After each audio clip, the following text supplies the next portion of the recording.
saluons l'Église avec beaucoup de joie. Au nom de Jésus-Christ. Levez-vous pour le respect de la parole de Dieu. Nous ouvrons nos Bibles dans Marc chapitre 10. Nous commençons au verset du 22. Nous descendons jusqu'au verset 27. Nous lisons la parole de Dieu au nom de Jésus-Christ. Mais affligé de cette parole, cet homme s'en alla tout triste, car il avait de grands biens. Que Dieu bénisse la lecture de sa parole. Notre Père et notre Dieu, le Créateur des cieux et de la terre. Ce soir, nous te sommes infiniment reconnaissants pour tout ce que tu as fait pour nous. Tu nous as gardés partout là où nous étions. Tu nous as protégés. Tu as conduit nos pas pour venir dans cet endroit. Nous sommes venus pour écouter ta parole. Nous sommes venus pour te louer. Nous sommes venus parce que toi, Dieu, tu nous as appelés et nous sommes venus pour notre préparation. Sans toi, Seigneur, nous ne pouvons rien faire quelque chose.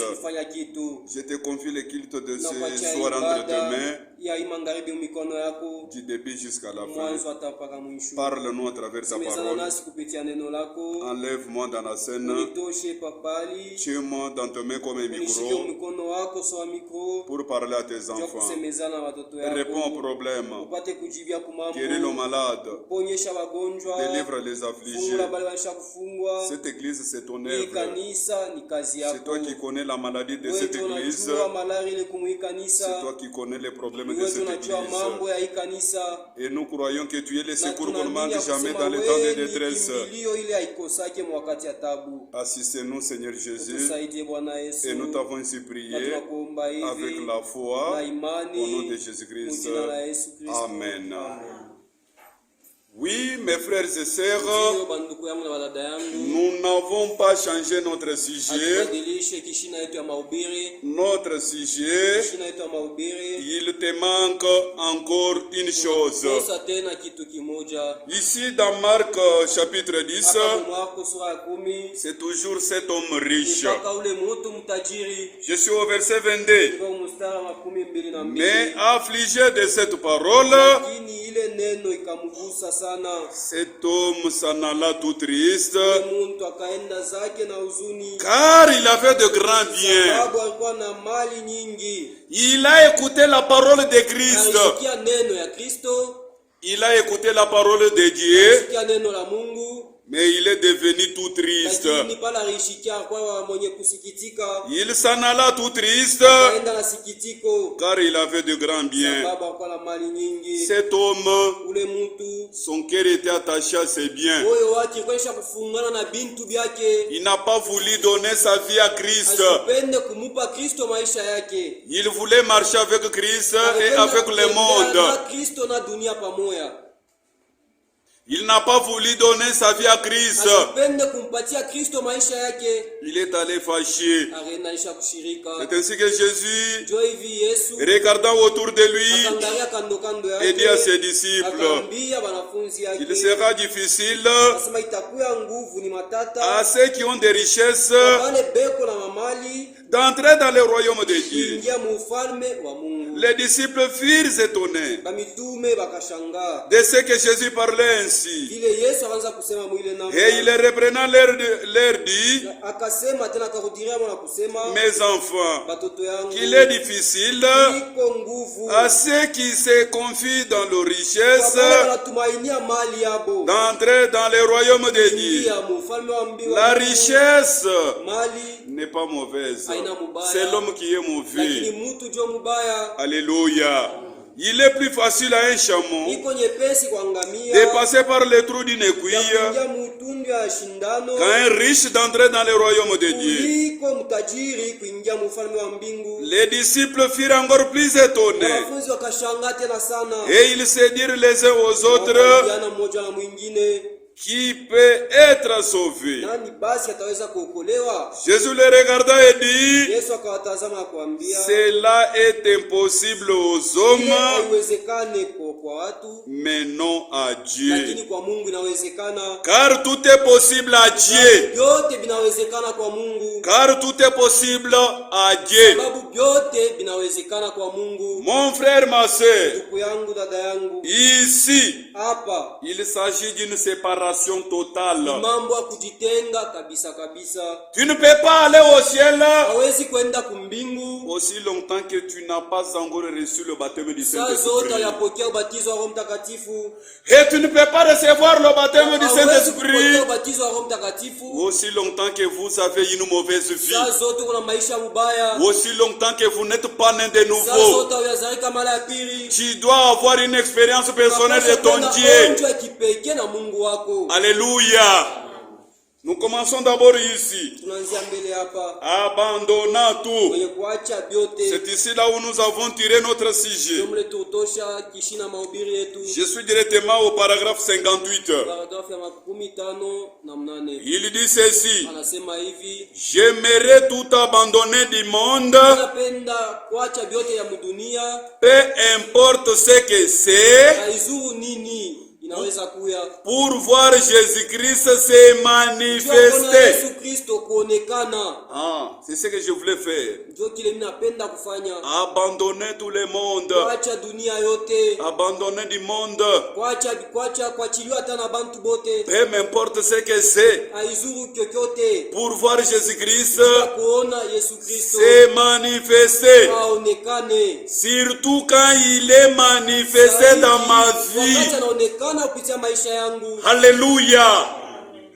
Surtout s'il est manifesté dans ma vie, là je sais que je suis passé de la mort à la vie. Alléluia. Et je sais qu'il est le Messie. Je sais qu'en le prenant au mot,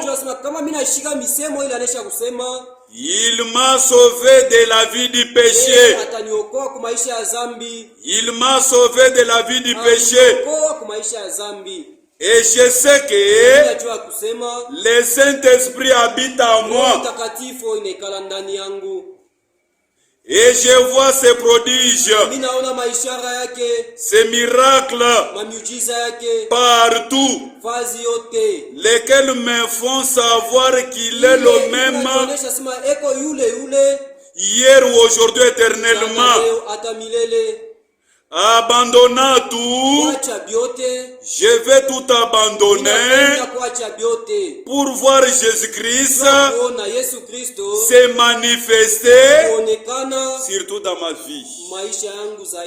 Un véritable chrétien, un véritable enfant de Dieu, il doit avoir une expérience personnelle de son Dieu. Car la foi, c'est une expérience personnelle. Mon frère, ma soeur, tu dois avoir une expérience personnelle de ton Dieu. Tu sais comment Dieu te parle. Alléluia. Je dois tout abandonner pour voir Jésus-Christ se manifester. Jésus-Christ, il est la parole. La seule façon pour nous de suivre Jésus, c'est suivre sa parole. Nous avons Jésus parole. Quand nous suivons la parole de Dieu, c'est Jésus que nous suivons. La seule façon pour nous de le suivre, c'est suivre sa parole et y obéir. Croire la parole de Dieu et y obéir. Car celui qui a crié, il a la foi. Et là où il y a la foi, il y a aussi l'obéissance de la parole de Dieu. La foi sans l'obéissance, ce n'est pas même la foi. La foi marche ensemble avec l'obéissance. L'obéissance de la parole de Dieu. C'est pourquoi je vous ai dit, il y a beaucoup de gens, même dans ce message ici, ils parlent de Jésus, par la bouche, mais dans leur cœur, Jésus n'est pas là. C'est pourquoi mon frère, ma soeur, vous devez faire une expérience personnelle. Si vous n'avez pas l'expérience personnelle de votre Dieu, laisse-moi te dire qu'il te manque encore une chose. Amen. Il est question d'une séparation totale. Cet homme ici, il n'a pas voulu donner sa vie à Christ. Il voulait marcher avec Christ et avec les choses du monde. Mais pour nous, ce n'est pas comme ça. Nous devons tout abandonner. Oui, mon frère, ma soeur, vous avez déjà crié. Parce qu'on vous a déjà baptisé dans l'eau au nom de Jésus-Christ. Mais il y a encore une chose. L'enlèvement. Est-ce que tu es prêt pour aller dans l'enlèvement? Alléluia. Vous voyez mes frères et sœurs, il s'agit d'une séparation totale avec l'incrédulité. Je suis dans la prédication. La parole de Dieu exige une séparation totale avec l'incrédulité. Prêché le 21 janvier 1964. Je suis au paragraphe 32 et je prends aussi 59. Paragraphe 59. Et puis 63. Il dit ceci. Il est question d'une séparation totale. Oui, les problèmes, mon frère. Pour aller au ciel, il s'agit d'une séparation totale. Nous ne devons plus rien rentrer dans le monde, ni rien avoir à faire avec le monde. Laissez le monde dans leurs affaires. Nous ne sommes pas de ce monde. Nous sommes dans le monde, mais nous ne sommes pas de ce monde. Nous ne pouvons pas nous comporter comme le reste du monde. Nous avons une vie particulière. Dites amen à cela. Nous devons plutôt nous attacher à Dieu. Nous devons plutôt nous attacher à Dieu. Détachez-vous du monde et attachez-vous à Dieu. Attachez-vous à Dieu. Jésus vient chercher une épouse. Une épouse qui est séparée des choses de ce monde, de cet âge moderne. De cet âge moderne dans lequel nous vivons. Une épouse qui est séparée des soucis. Une église qui est séparée de la tradition. Une épouse qui est séparée par le monde. Une épouse qui est séparée par l'incrédulité. Elle est mise à part uniquement pour Dieu. Jésus viendra prendre son épouse. Pour y aller, il faut avoir le baptême du Saint-Esprit. Sans le baptême du Saint-Esprit, même si tu prêches comme un ange, même si tu chantes comme un ange, même si tu pries comme un ange, tu n'iras pas au ciel aussi longtemps que tu n'as pas le Saint-Esprit. Aujourd'hui, où est le Saint-Esprit? C'est ça ce qui te manque. Alléluia. C'est ça ce qui te manque. Vous voyez mes frères et sœurs, une épouse qui est mise à part uniquement pour Dieu. C'est pourquoi nous sommes l'épouse de Christ. Nous devons être prêts tous les moments. Tous les jours, nous devons être prêts. Est-ce que l'Église, vous êtes là? Les messages que nous croyons C'est le message de la préparation. Nous nous préparons parce que nous avons un voyage. Et notre voyage, ce n'est pas pour aller en Europe. Ce n'est pas pour aller en Kinshasa. Notre voyage, c'est pour aller au ciel. Alléluia. Israël était sorti de l'Égypte vers Canaan. Il sortait de pays vers un autre pays, Canaan. Mais toi et moi, nous sommes sortis dans le monde. Ce n'est pas pour aller encore dans un autre pays. C'est pour aller au ciel. Alléluia. Nous devons être prêts. Jésus vient bientôt. Mettons notre vie en ordre avec la parole de Dieu. Sinon il te manque encore une chose. Vous voyez, Dieu est la parole. Et comme le mari et la femme sont un, de même l'épouse et la parole deviennent un. Nous sommes l'épouse de Christ. Il veut que nous soyons un avec Christ.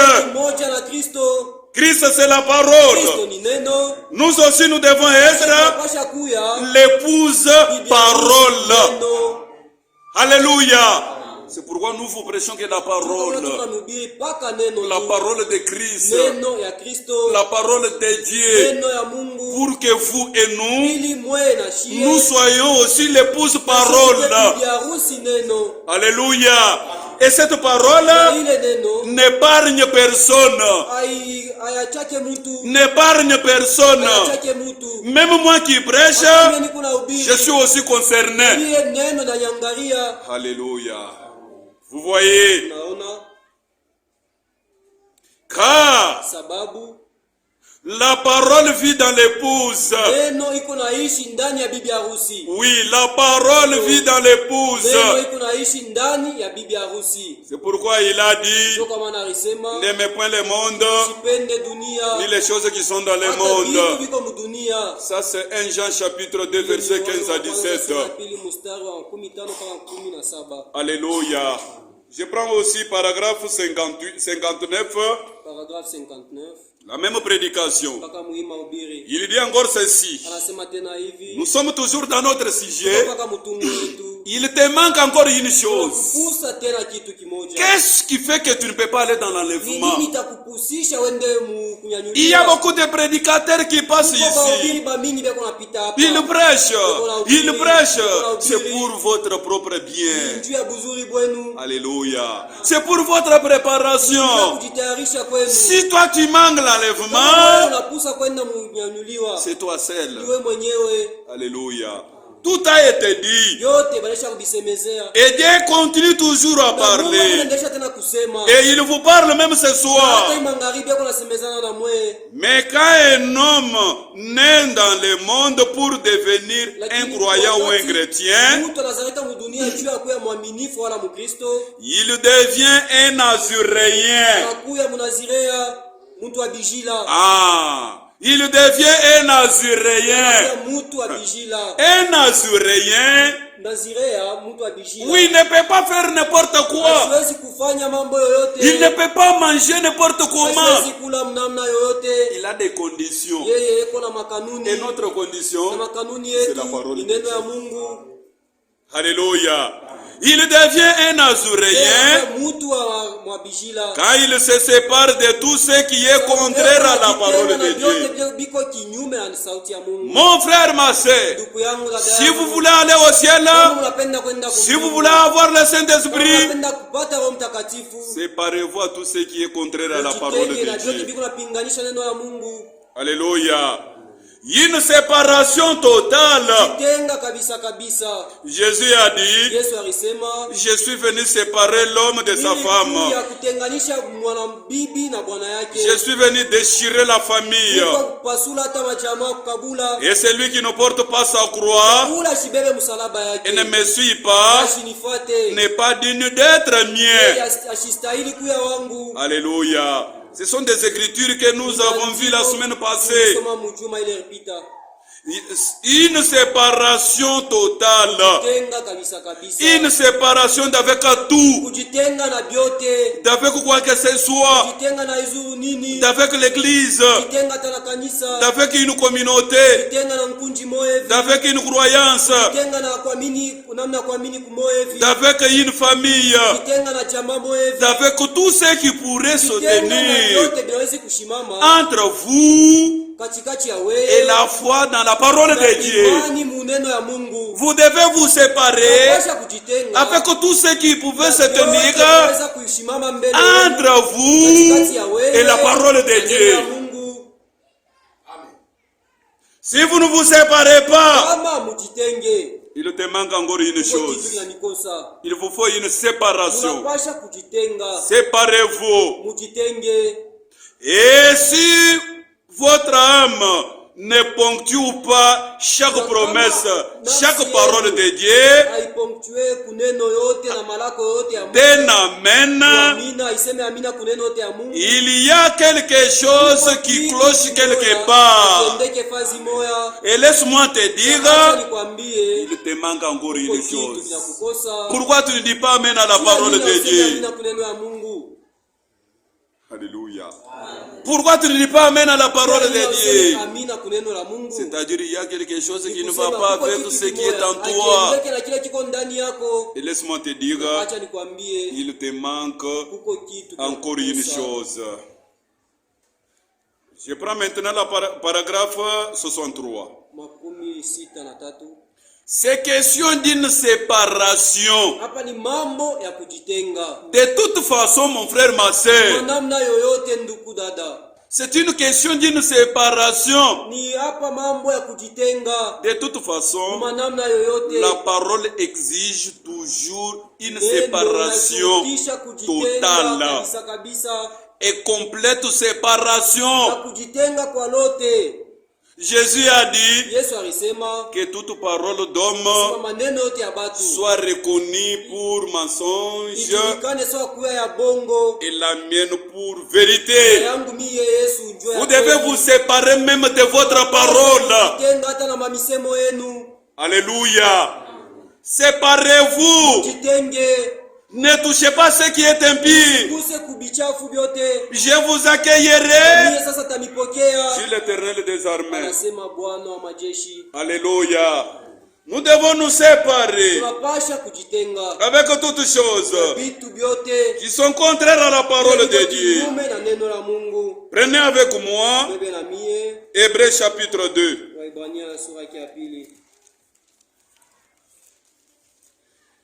Hébreux chapitre 2. Je suis au verset 1er jusqu'à 3.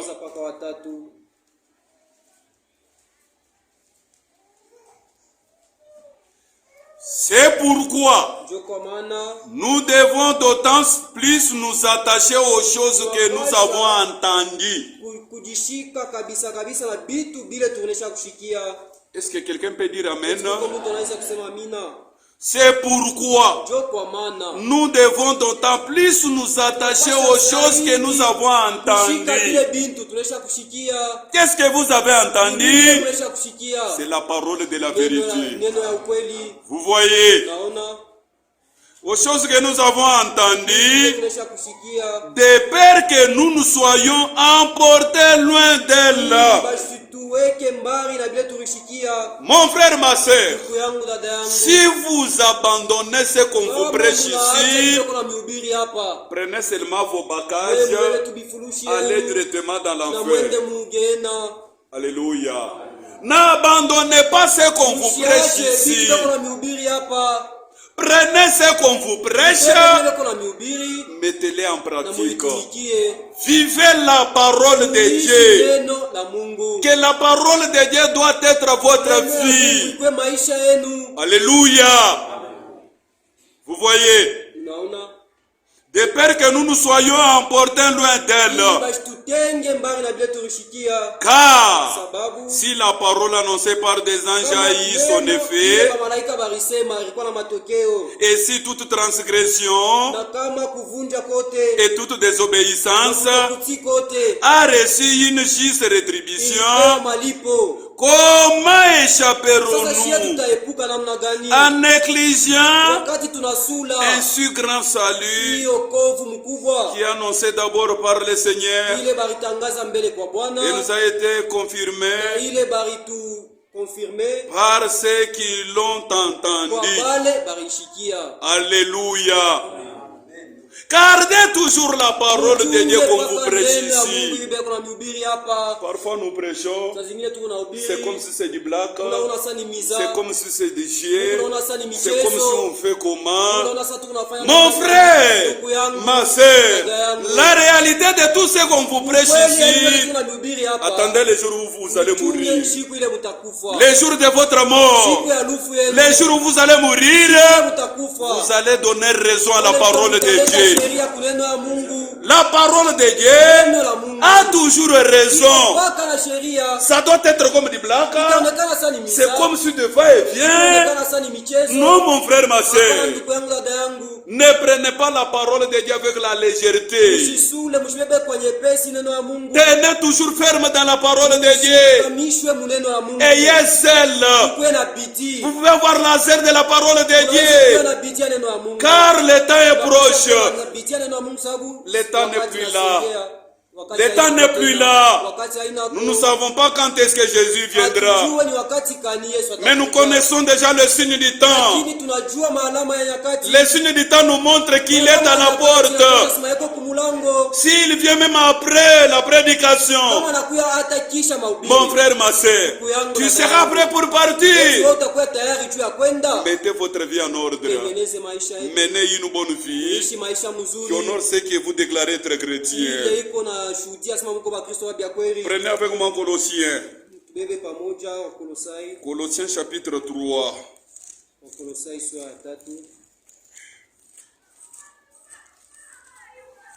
Colossiens chapitre 3. Depuis le premier verset, on va jusqu'au verset 4. Il nous dit encore ceci. Si donc vous êtes ressuscités avec Christ, cherchez les choses d'en haut. Alléluia. Cherchez les choses d'en haut. Nous voulons aller au ciel pour aller vivre avec notre Seigneur. Les histoires de ce monde nous a déjà fait fatiguer.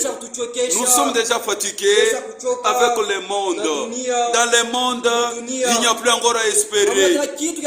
Dans le monde, il n'y a plus encore de bonnes choses. Alléluia. Il n'y a plus encore à espérer. Tout est pourri. Tout est corrompu. Il n'y a plus encore de bonnes choses.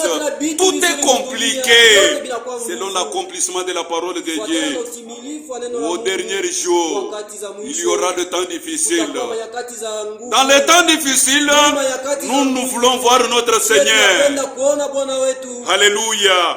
Vous voyez, affectionnez-vous aux choses d'en haut. Alléluia. Cherchez les choses d'en haut. Affectionnez-vous aux choses d'en haut. Et non celles qui sont sur la terre. Alléluia. Nous avons beaucoup de temps, nous travaillons, nous montons, nous descendons. Frère, nous travaillons beaucoup. Nous allons par-ci, par-là, en train de chercher le moyen, en train de chercher l'argent, la possibilité. C'est une bonne chose, puisque nous sommes sur la terre. Mais sache qu'un jour, tu vas laisser ce que tu as eu là. Alléluia. On n'a jamais vu un homme lorsqu'il est mort. Même s'il a combien de millions de dollars, on dit que cet argent c'est pour lui. On peut l'enterrer même avec un billet de $10 dans sa poche. Je n'ai jamais vu ça. Pourquoi on ne peut pas l'enterrer avec ça? On dit sur la terre, tu es venu vide et tu retourneras aussi dans le sein de la terre vide. Alléluia. La peine que tu as eu en train de chercher le bien sur la terre, tout ce que tu as eu, d'autres personnes vont s'en occuper. Alléluia. Mettez votre temps dans la parole de Dieu. Vous devez investir même dans le royaume de Dieu. Votre temps donné à Dieu. Alléluia. Vous voyez. Car vous êtes morts et votre vie est cachée avec Christ en Dieu. Alléluia. Comme j'ai dit, c'est comme du black. Mais quand le Seigneur viendra, nous voyons la réalité de la chose. Alléluia. Vous voyez, car vous êtes morts et votre vie est cachée avec Christ en Dieu. Quand Christ, votre vie paraîtra, alors vous paraîtrez aussi avec lui dans la gloire. Alléluia. Notre souci, notre besoin, c'est pour aller dans la gloire avec notre Seigneur. Alléluia. Sur la terre, il n'y a plus à espérer. Il n'y a plus de bonnes choses. C'est pourquoi mon frère, ma soeur, ne quittez pas ce monde ici sans Christ. Ne mourrez pas sans Christ. Alléluia. Cherchez Dieu pendant qu'il se trouve. Invoquez-le tandis qu'il est prêt. Il y aura le temps où vous allez le chercher et ça sera déjà tard. C'est le même problème avec ses patrons. C'est ce qu'on verra demain s'il y aura demain pour nous. Alléluia. Nous devons tout abandonner. Abandonner tout. Nous sommes dans la prédication. La flèche de délivrance de la part de Dieu tirée à l'aide d'un arc. Prêché le 1er août 1956. Je prends paragraphe 26, 24, 26 et 27. Je prends par-ci, par-là pour gagner du temps. Il dit ceci. Eh bien, tenez-vous loin du mal. Fuyez devant l'apparition même du mal. Est-ce que vous pouvez dire amen à cela? Un véritable chrétien, lorsqu'il voit le mal de loin, fuyez. Même si tu as le Saint-Esprit, fuyez le mal. Mais résistez au diable. Mais le mal, fuyez. Prenez fuite. Même si tu as le Saint-Esprit, fuyez le mal. Alléluia. Vous voyez, vous pensez peut-être que je suis en train de vous attaquer d'une façon cruelle. Non, non mon frère, non. Je crois qu'on a besoin de véritables enfants de Dieu ici-bas. Vous voyez, il y a quelque chose que Dieu voulait faire avec vous. Eh bien, je ne vous attaque pas et ne fâchez pas contre moi. Je suis votre frère. C'est ce que frère Branham dit aussi. Je suis votre frère.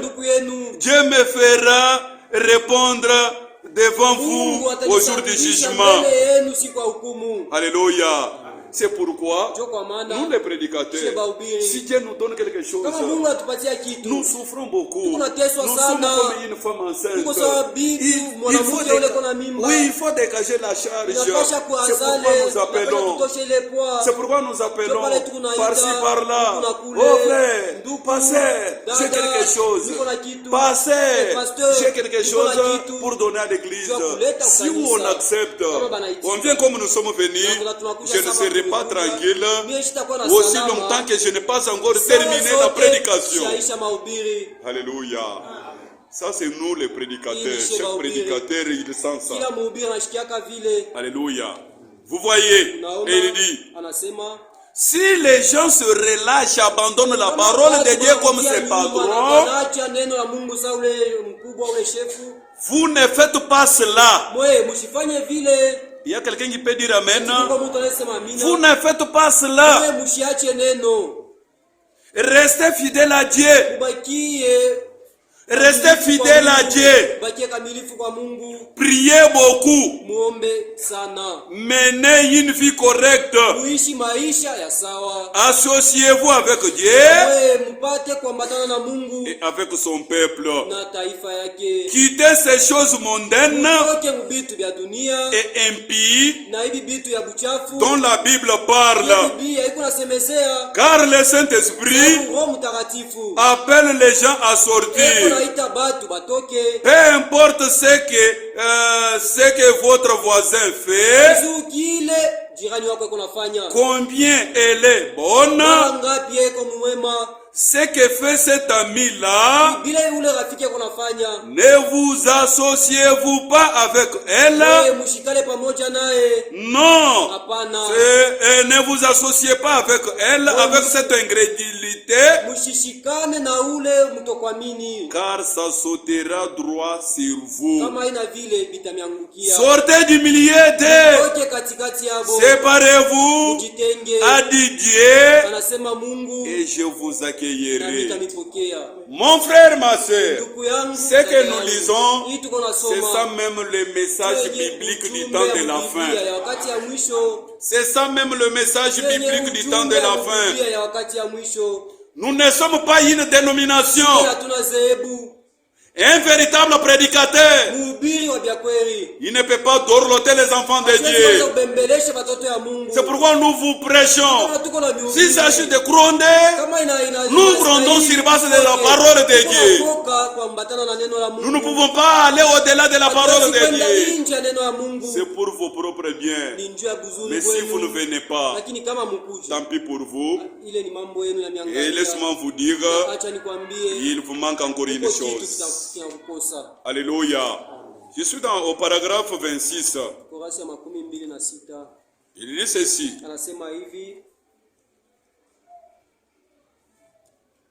Frère, sœur, si jamais vous devez prendre position pour Dieu, si jamais vous devez prendre position pour Dieu, faites-le maintenant. Dites amen. Voici le moment. Faites-le maintenant. Et voici le moment.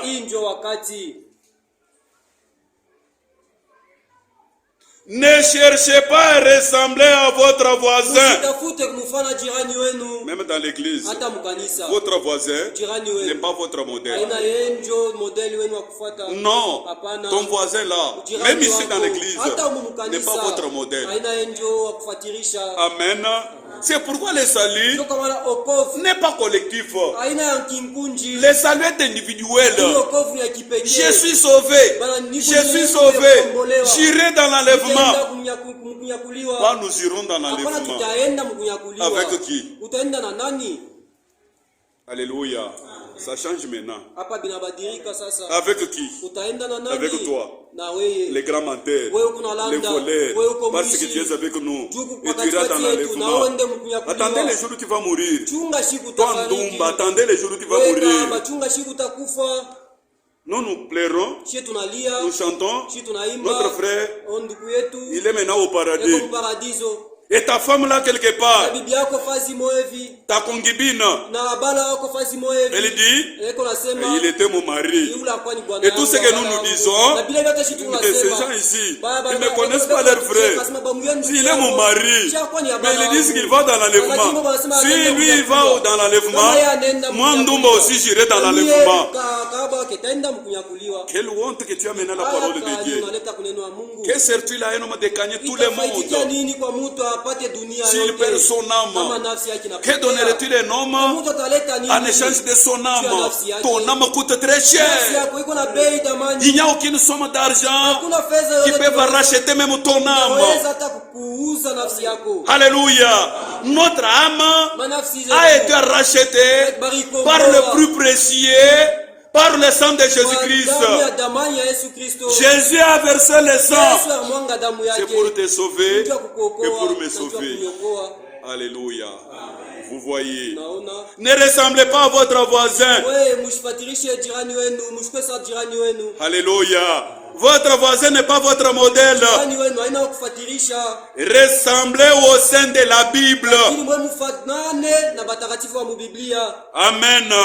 Si vous êtes saint, parlez comme un saint, marchez comme un saint, priez comme un saint, souffrez comme un saint, mourrez comme un saint, et ressuscitez comme un saint, allez au ciel comme un saint, habillez-vous comme un saint.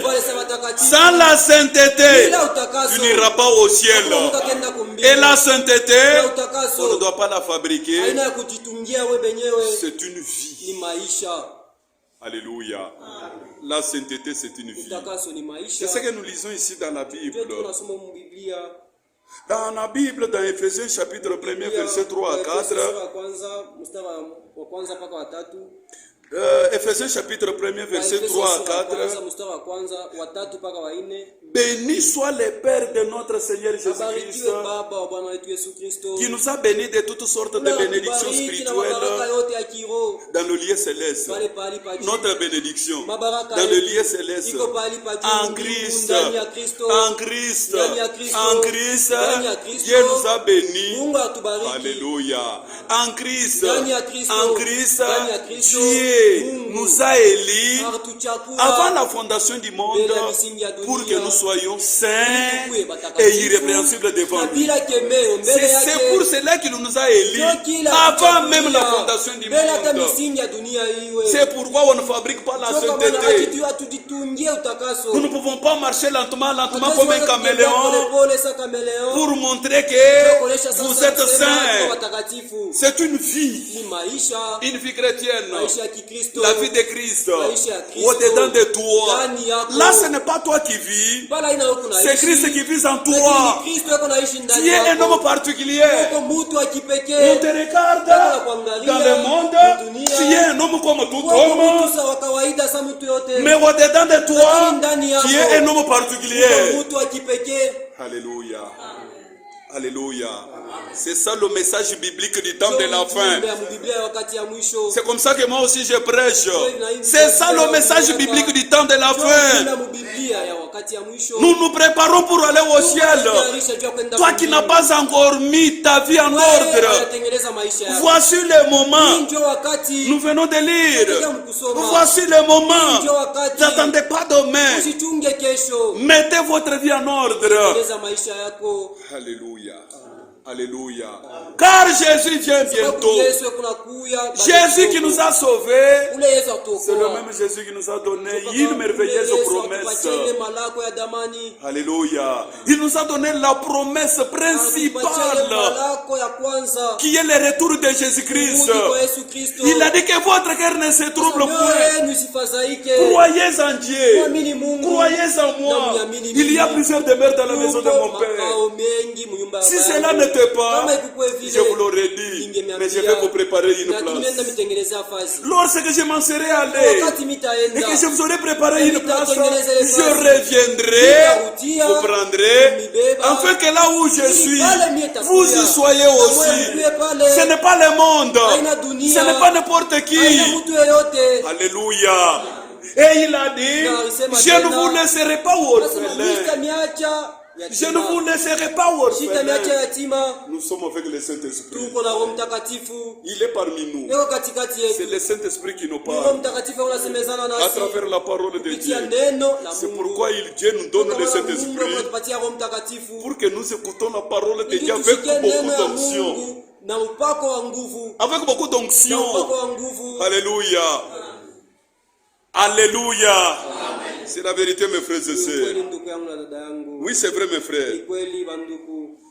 La sainteté, c'est une vie. Nous sommes dans 1 Pierre, chapitre 1er.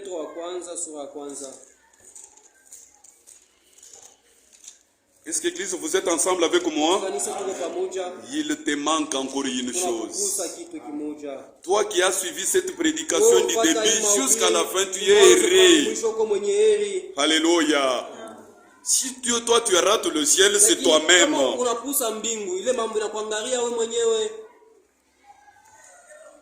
Ok, 1 Pierre chapitre 1er. Nous commençons au verset 14 jusqu'à 19. Nous parlons de la vie de la sainteté. Menez une bonne vie qui honore ce que vous déclarez être chrétien. Conformez-vous à la parole de Dieu. C'est ça le message biblique du temps de la fin. Il dit ceci. Comme des enfants obéissants, ne vous conformez pas aux convoitises que vous avez autrefois. Alléluia. Ne vous conformez pas aux convoitises que vous aviez autrefois. Usirudie tena mu vitu vya zamani. Tu as déjà abandonné. Tu es un chrétien. Pourquoi tu continues à fumer? Pourquoi tu continues à voler? Tu commets l'adultère, pourquoi? Tu as déjà abandonné. Tu es en Christ. Ou bien Christ n'a pas fait quelque chose en toi. Il te manque encore une chose. Vous voyez, mes frères et sœurs, ne vous conformez pas aux convoitises que vous aviez autrefois quand vous étiez dans l'ignorance. Mais, puisque celui qui vous a appelé est saint, vous aussi soyez saints dans toute votre conduite. Est-ce que les saints sont ici? Est-ce que les saints peuvent dire Amen? Alléluia. Soyez saints dans toute votre conduite. Selon qu'il est écrit, vous serez saints, car je suis saint. Ah, alléluia. Vous serez saints, car je suis saint. Même si le monde dit, dans le monde, il n'y a pas de saint. Moi je dis, c'est faux. Sache qu'il y a des chrétiens. S'il y a des chrétiens, ce sont les saints. Alléluia. Je suis saint. Tu regardes même à ce que j'ai fait. Je suis dans ce corps d'humiliation. Je suis un sujet de haut et de bas. Je peux tomber, mais je ne peux pas rester assis. Je dois me relever et je continue à avancer, je marche. Toi tu regardes au moment où je suis tombé, tu diras, il est tombé. Mais quand je me suis relevé, tu ne vois pas. Alléluia. C'est comme ça avec nous les hommes, puisque nous voyons seulement ce qui frappe les yeux. Alléluia. Je n'ai pas dit que tu puisses commettre le péché pour dire que non, je suis dans le corps d'humiliation. Si vous faites ça, laisse-moi te dire, il te manque encore une chose. Alléluia. C'est lui qui nous a appelés, il est saint. Il est le saint. Il est le roi des rois. Il est le prince de la paix. Le Jéhovah Jireh de l'Ancien Testament. C'est Jésus du Nouveau Testament. Il est saint. Nous aussi, nous devons être saints. Vous voyez, et il dit ceci. Et si vous invoquez comme Père, c'est lui qui juge selon l'œuvre de chacun, sans exception de personne, conduisez-vous avec crainte pendant le temps de votre pèlerinage, sachant que ce n'est pas par des choses périssables, par de l'argent, de l'eau, ce sont des choses périssables, que vous avez été rachetés de la vaine manière de vivre que vous aviez hérité de vos pères, mais par le sang précieux de Christ. Nous avons été rachetés par le sang précieux de Christ, comme des agneaux, sans défaut et sans tache. Nous devons nous comporter comme les gens qui sont déjà sauvés. Alléluia. Et quand nous prenons Matthieu chapitre 6, il nous dit encore ceci. Nul ne peut servir deux maîtres. Tu ne peux pas marcher avec les péchés et marcher aussi avec Dieu. Un homme ne peut pas marcher au même moment sur les deux chemins. Non, ça ne peut pas se faire. Matthieu chapitre 6, verset 24. Il dit ceci. Nul ne peut servir des maîtres, car où il haïra l'un et aimera l'autre, où il s'attachera à l'un et méprisera l'autre. Vous ne pouvez servir Dieu et Mammon. C'est le même problème avec ses patrons. Il voulait servir Christ et servir aussi le Mammon. Jésus ne fait pas comme ça. Il veut que quand nous irons à lui, toutes nos deux mains soient sur lui. Toutes nos deux mains soient sur lui. Tous nos deux pieds soient toujours dans la parole de Dieu. Je ne peux pas être le pied gauche dans la parole de Dieu, le pied droit dans le monde. Je n'aurai pas l'équilibre de marcher. Pour bien marcher, il faut avoir l'équilibre. Alléluia. Oui, mes frères et sœurs, c'est la vérité. Nous prenons encore Frère Franck. Je prends Frère Franck. Je crois que je suis presque à la fin. Dans quelques 10 minutes qui restent, on va arrêter. Le temps est proche. Le temps est proche.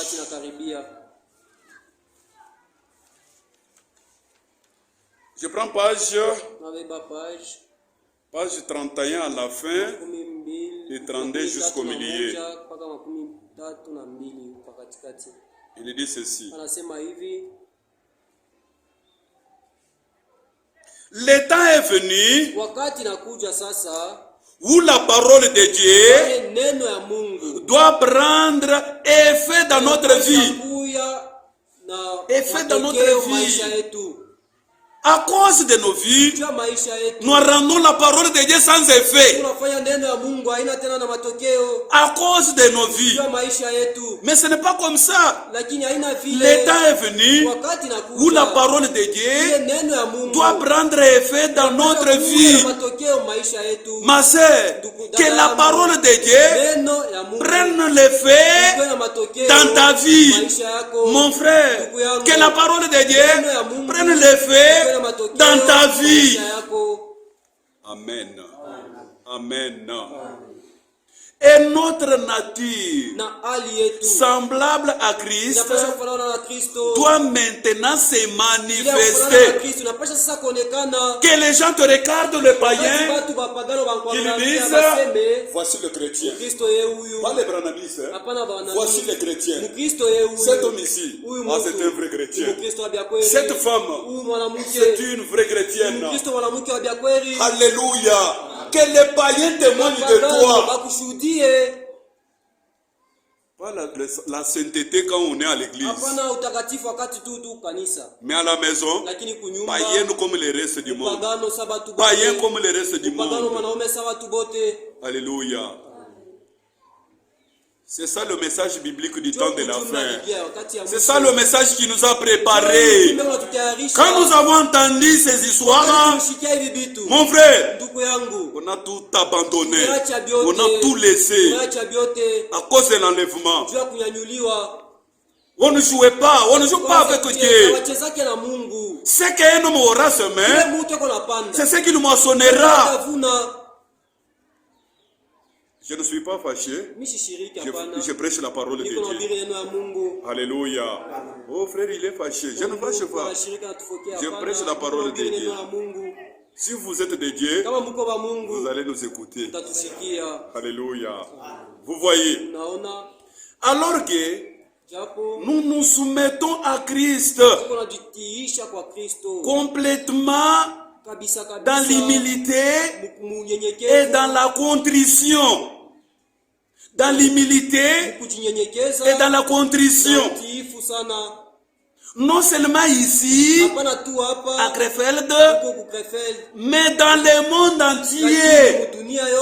Alléluia. Ce qu'il prêchait là-bas, c'est ce que nous vous prêchons encore ici à Tumbwe. Amen. L'épouse de Jésus-Christ est appelée à entrer dans son sanctuaire comme un peuple saint. Nous sommes appelés pour entrer dans le sanctuaire comme un peuple saint. Alléluia. Ici, il y a les saints. Car le Saint lui-même, il descend. Il est là. Et nous aussi, nous sommes des saints. Alléluia. Moi, je suis saint. Si toi, tu n'es pas saint, c'est toi. Mais moi, je suis saint. Si tu ne dis pas amen, moi, je peux dire amen, même à ta place. Vous voyez, l'épouse de Jésus-Christ est appelée à entrer dans son sanctuaire comme un peuple saint. Le Seigneur nous a bien montré qu'il n'est pas juste de confesser seulement simplement nos péchés, mais si nous avons péché l'un contre l'autre, nous devons réparer. Que chacun de nous regarde l'autre comme il est au-dessus de lui. Alléluia. Que l'humilité vous fasse regarder celui qui est à côté de toi comme s'il est au-dessus de toi. Udishushe frère. Sois humble mon frère. Udishushe ma sœur. Sois humble ma sœur. Devant ton mari. Mon frère. Udishushe devant ta femme. Humble devant votre femme. Udishushe devant la parole de Dieu. Devant notre Dieu. Devant l'enfant de Dieu. Humilie-toi. Car l'humilité précède la gloire. Mais l'orgueil précède la chute. Utanguka weye. Tu seras dans la chute. Vous voyez? Et nous séparer de toute injustice. Un véritable enfant de Dieu ne peut pas voir l'injustice. Amen. Pendant des années, nous avons entendu le message nous invitant à nous séparer de toute impiété, buchafu bote et à ne pas toucher aux choses impures. kubitu bichafu. Jusqu'à présent, Mpaka na sasa nous n'avons peut-être appliqué tuwezi kuitumikia cela que sur le plan spirituel, mpaka mukiro en sortant des dénominations, kutoka tu mazehebu, en rejetant toutes les doctrines non mafundisho scripturaires. yote ila ina mubiblia. Vous voyez? Unaona? Mais maintenant, Lakini hapa sasa le temps est venu wakati nafika de nous séparer kujitenga complètement kabisa kabisa de tout péché na zambi et de yote toute incrédulité. na kutokuamini kote. Séparez-vous, mon frère, ma soeur, de tout Jitenge péché, na zambi, ndugu yangu, dada yangu, de toute incrédulité, kutokuamini kote, afin que nous puissions être placés ili tuweke dans la présence directe du Dieu Tout-Puissant, muwepo wa Mungu sans tache, bila taka, ni ride, bila kikunjo, ni rien de bila semblable. kitu cha kufanana na ile. Soyez saints Tukue watakatifu dans toute votre conduite. mwenendo wetu yote. Que le Très-Haut vous bénisse richement. Tubariki. Nous sommes arrivés à la fin pour aujourd'hui. Tunafika kumwisho juu ya leo, Nous nous arrêtons ici. tunashimamishia hapa. S'il y a demain pour nous, Kama kesho ni yetu, appelez les gens qui viennent écouter la walike parole batu de bakwe Dieu. bashike neno la Mungu. Nous attendons les derniers Élie. Tuko na chunga ule mteule wa mwisho. Nous l'attendons qu'il Tuko vienne, na nous irons mchunga chez akuye na nous. twende kwetu. Nous sommes déjà fatigués avec les choses de ce Tumesha kuchoka monde. na vitu ya Nous Mungu. voulons aller chez nous. Tunatafuta kwenda Chez nous, kwetu. c'est au ciel. Kwetu ni Nous ne kumbingu. sommes pas de ce monde. Hatuna baba yetu. Ici, dans le monde, nous sommes des passagers. Tuko bapita Nous njia. sommes des voyageurs. Tuko basafiri. Chez nous, c'est au ciel. Kwetu ni kumbingu. Que le Très-Haut vous bénisse.